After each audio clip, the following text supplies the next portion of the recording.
Yes, মাননীয় বিরোধী দলের নেতা। ধন্যবাদ মাননীয় স্পিকার।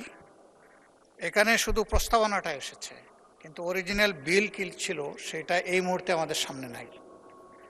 যদি অরিজিনাল বিলটা না থাকে তাহলে চেঞ্জটা কি আসলো সেই কম্প্যারিজন তো আমরা করতে পারবো না।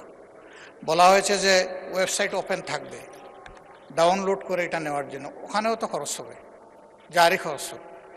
সুতরাং এই যুক্তিতে না গিয়ে আমাদের জন্য সহজ করে দেওয়া হোক, অরিজিনাল বিলটা থাকুক, আর কি গৃহীত হলো সেটা তো আর আছে, এখানে আমরা মিলিয়ে নেব। তা না হলে আমাদের জন্য জটিলতা তৈরি হবে বলে আমার মনে হয়। আপনাকে ধন্যবাদ।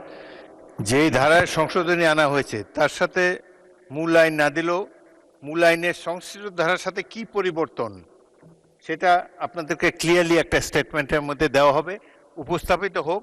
তারপর যদি আপনাদের বুঝতে অসুবিধা হয়, আমরা সবাই আইনমন্ত্রী আছে, আরও অনেক বিজ্ঞ মন্ত্রীবর্গ সদস্যবর্গ আছে, আমরা will settle it in this house of the people.